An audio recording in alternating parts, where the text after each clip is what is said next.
사랑하는 초업제교회 성도 여러분, 유튜브 시청자, 구독자 여러분 반갑습니다. 김정빈 목사입니다. 간밤에 평안히 잘 주무셨습니까? 오늘은 2026년 1월 1일 목요일 아침입니다. 새해가 밝았습니다. 새해 복 많이 받으시기를 바랍니다. 자, 기도하고 오늘의 말씀 묵상을 시작합니다. 하나님 아버지 감사합니다. 간밤에도 지켜주시고 또 이렇게 새해를 맞이하게 하시니 감사합니다.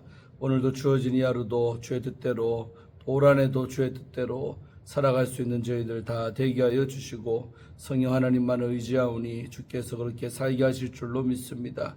이 시간도 말씀 묵상할 때 말씀을 통하여 주의 음성을 듣게 하시고 하나님의 거룩하시고 기뻐하시고 온전하신 뜻이 무엇인가 깨닫는 복된 이 시간 될 줄로 믿습니다. 이 시간을 주께 의탁하오며 우리를 죄에서 구원하신 예수님 이름으로 간절히 기도하옵나이다. 아멘. 할렐루야. 좋은 아침입니다. 오늘 함께 오늘부터 말씀 묵상하실 본문은 요한 1서입니다.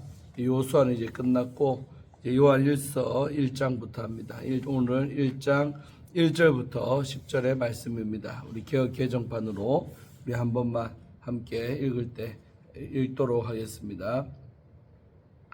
태초부터 있는 생명의 말씀에 관하여는 우리가 들은 바요 눈으로 본 바요 자세히 보고 우리의 손으로 만진 바라.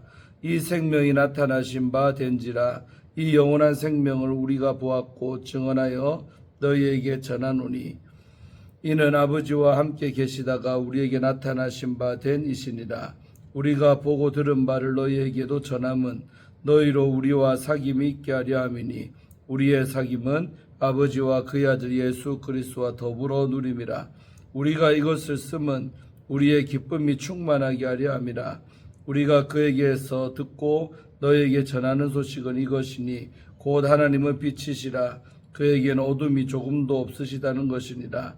만일 우리가 하나님과 사귐이 있다 하고 어둠에 행하며 거짓말을 하고 진리를 행하지 아니함이거니와 그가 빛 가운데 계신 것 같이 우리도 빛 가운데 행하면 우리가 서로 사귐이 있고 그 아들 예수의 피가 우리를 모든 죄에서 깨끗하게 하실 것이요 만일 우리가 죄가 없다고 말하면 스스로 속이고 또 진리가 우리 속에 있지 아니할 것이요 만일 우리가 우리 죄를 자백하면 그는 미쁘시고 의로우사 우리 죄를 사하시며 우리를 모든 불의에서 깨끗하게 하실 것이요 만일 우리가 범죄하지 아니하였다 하면 하나님을 거짓말하는 이로 만드는 것이니 또한 그의 말씀이 우리 속에 있지 아니하니라. 아멘. 오늘도 먼저 본문의 말씀을 주의할 때 은혜 받으시기를 바랍니다. 자, 오늘 1절부터 4절의 말씀은 생명의 말씀 계시와 사도적인 증언이 나오고 있습니다. 오늘 1절은 4개의 중성 관계대명사로 관계대명사절로 시작을 합니다. 첫 번째는 태초부터 있는 바, 또 두 번째는 우리가 들은 바, 셋째는 우리가 우리의 눈으로 본 바, 넷째는 우리가 자세히 보고 우리 손으로 만진 바. 이 절들은 하나의 전치사 구 생명의 말씀에 관하여로 연결이 됩니다. 중성 우리 관계대명사가 의미하는 것은 무엇입니까? 말씀은 남성 명사이고 생명은 여성 명사이므로 중성 관계대명사의 선행사로 보기에는 성이 맞지가 않습니다. 같은 이유로 예수님을 직접적으로 가리킨다고 보기도 어렵습니다. 내 관계대명사는 생명의 말씀에 관한 것들이기 때문에 궁극적으로는 예수님을 의미하거나 예수님과 관련되지만 남성이 아니라 중성관계 대명사를 썼다는 점에서 예수님이라는 인물을 직접 가리키는 것이 아니라 그분을 중심으로 한 복음 메시지를 더 폭넓게 염두에 둔 것 혹은 예수님의 교훈이나 이적 등과 같이 목격자가 예수님의 관해 겪은 경험 전체를 의미할 수가 있습니다. 저자가 전하고자 하는 소식을 한마디로 표현한다면 그것은 생명의 말씀, 즉 예수 그리스도에 관한 것이며 태초부터 선지하신 신적 기원뿐 아니라 사도 무리가 듣고 보고 만진 실체, 즉 그분의 실존입니다. 이것은 2절에서 3절에서도 반복해서 강조가 됩니다. 이것은 서신 전반에 걸쳐 다루는 예수님의 신성과 인성을 오해하게 만드는 거짓 가르침들에 대한 저자의 답변이자 선포이기도 합니다. 2절은 1절의 마지막 단어인 생명에 대한 부연 설명으로 번역본에 따라 종종 앞뒤에 M대시를 표시하기도 합니다. 2절의 생명에 관한 부연 설명에서 처음과 마지막에 반복되는 표현은 나타내신 바 된 이라는 수동태 동사입니다. 이것은 인간의 발견이 아니라 하나님의 계시적 측면을 강조하면서 태초부터 있는 1절이죠.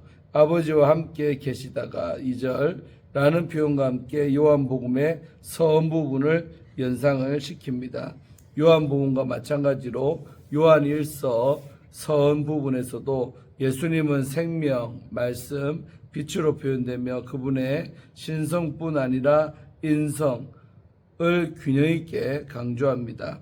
3절은 서신의 내용이 우리가 보고 들은 바를 너희에게도 전하는 것임을 1절과 2절에 이어 재차 강조하면서 독자에게 전하는 이유를 설명을 합니다. 이것은 4절에서 우리가 이것을 쓰므로 마무리됩니다. 저자가 이 글을 써보내는 이유는 첫째로 너희로 우리와 사귐 있게 하려 함 3절이죠. 이고 둘째로 우리의 기쁨이 충만하게 하려 함 4절입니다. 이 사귐의 전제는 아버지와 그의 아들 예수 그리스도와 더불어 누림입니다. 3절이죠. 즉 우리가 아버지와 아들과 누리는 사귐 코이노니아가 너희에게 확대되기를 바라는 것입니다.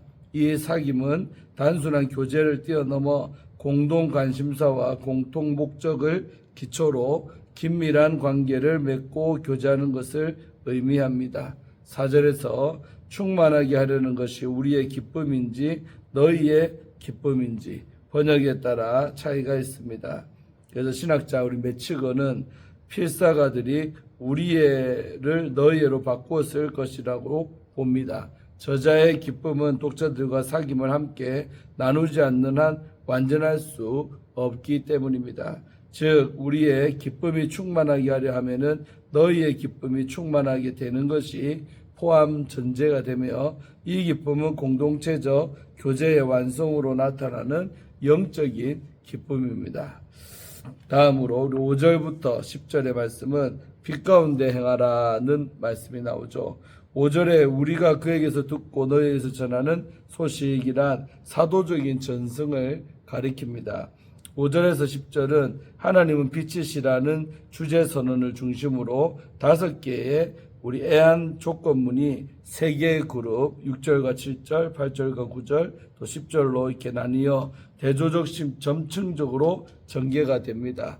각 절은 앞절을 부연 또 확대하며 빛 가운데 행하는 삶이란 곧 윤리적인 실천, 행동, 또 진리의 인정, 인식, 또 겸손한 자백, 신앙으로 드러남을 보여줍니다. 5절에서 하나님은 빛이시다라는 주제에 대한 첫 번째 부연 설명이 나옵니다. 그에게는 어둠이 조금도 없으시다. 이것은 빛과 어둠의 대조를 통해 교제의 본질을 밝히는 논증 구조의 초석입니다. 6절부터 7절은 2개의 조건절로 이루어집니다. 만일 우리가 하나님과 사귐이 있다 하고 어둠에 행하면 그가 빛 가운데 계신 것 같이 우리도 빛 가운데 행하면 7절이죠. 하나님이 빛 가운데 계신 것 같이 성도도 빛 가운데 가는 것이 그분과 사귐이 있다라는 증거가 된다는 것이죠. 그렇지 않으면 그분과 사귐이 있다는 것이 거짓말일 것이고 또 거짓말한 자는 진리를 행하지 않는다는 것입니다. 8절에서 9절은 빛 가운데 행한다는 것이 죄가 없음을 의미하지 않는다라고 지적을 합니다. 오히려 빛은 우리의 죄를 깨닫게 하고 우리는 자백함으로써 깨끗함을 얻습니다. 그런 자들에게 주어지는 용서의 은혜가 7절 후반부에도 언급되어 있습니다. 8절에서 9절 역시 2개의 조건절로 이루어집니다. 만일 우리가 죄가 없다고 말하면 8절이죠. 만일 우리가 우리 죄를 자백하면 9절, 또 6절 7절은 빛의 도덕적 실천 차원을 설명을 하고 또 8절에서 9절은 빛의 인식적인 차원, 죄에 대한 인식과 자백을 드러내는 것입니다. 10절은 하나의 조건문, 만일 우리가 범죄하지 아니하였다 하면으로 구성되며 그것을 우리가 거짓말하는 것 6절 혹은 스스로 속이고 진리가 우리 속에 있지 않는 8절의 상태를 넘어 하나님을 거짓말하는 이로 만드는 것입니다. 그러면 진리가 우리 속에 있지 않은 것처럼 하나님의 말씀이 우리 속에 있지 않다라고 볼 수가 있는 것입니다. 10절이죠.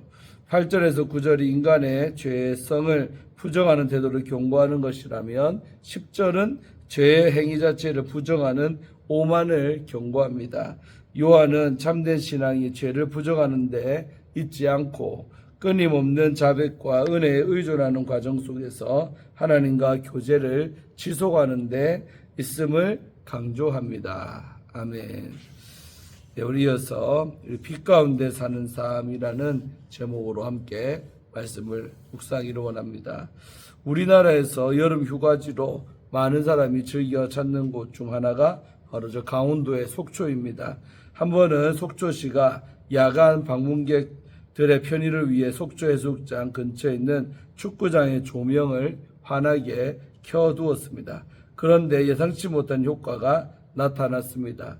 무단으로 투기되던 쓰레기가 절반으로 줄고 범죄율도 크게 낮아진 것입니다.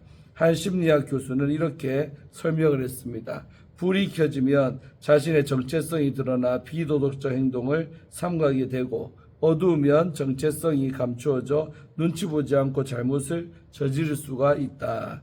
빛은 드러내고 어둠은 감춥니다. 오늘 본문은 바로 이 사실을 영적으로 선포합니다. 하나님은 빛이시라 그에게는 어둠이 조금도 없으시다. 5절 말씀입니다. 사도 요한은 요한복음에서 죄인이 어떻게 하나님과 관계를 맺는지를 기록을 했습니다. 그런데 요한 1서에서는 성도가 어떻게 하나님과 친밀한 교제, 코이노니아를 누리는지를 다루고 있습니다. 3절이죠. 코이노니아는 단순한 사귐이나 만남을 넘어 깊은 나눔, 또 공동 소유, 삶을 함께하는 참여라는 의미입니다. 이는 단순히 함께 있는 것이 아니라 하나님과 성도의 삶이 실제로 연결되고 공유된다는 뜻입니다.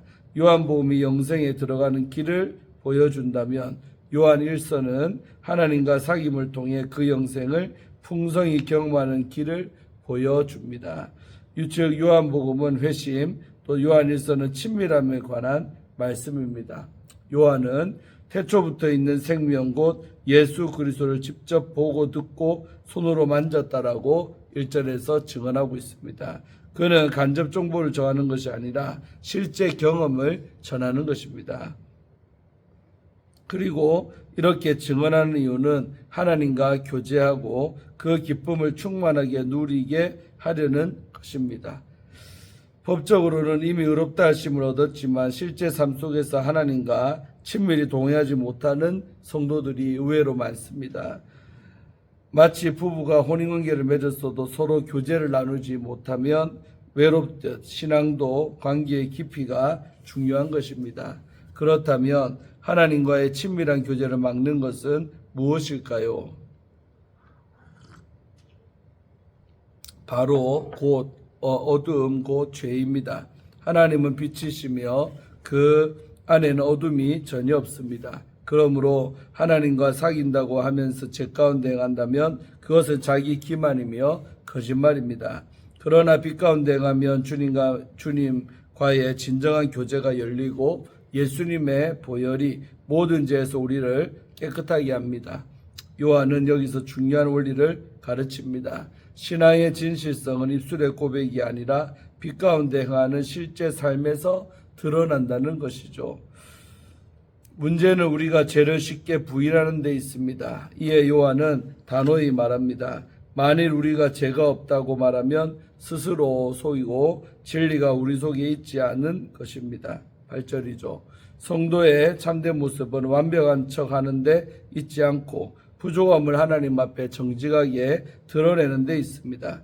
죄를 고백할 때 하나님은 신실하시고 의로우셔서 우리의 죄를 사하시며 모든 불의에서 깨끗하게 하신다고 구절에서 말합니다. 반대로 죄가 없다고 말하는 것은 하나님을 거짓말하는 쟁의로 만드는 것입니다. 사랑하는 우리 초업제교회 성도 여러분, 하나님은 빛이십니다. 빛 앞에서 죄와 연약성을 솔직히 드러낼 때 하나님의 놀라운 은혜와 기적을 경험합니다. 죄를 고백할 때 예수 그리스도의 보혈이 내 삶을 덮고 깨끗하게 하십니다. 나아가 나를 묶고 있는 죄와 저주, 또 중독과 결박을 풀어주십니다. 오늘 우리는 어떤 삶을 살고 있습니까? 혹시 죄를 합리화하면서 겉으로만 경건한 모습으로 살고 있지는 않습니까?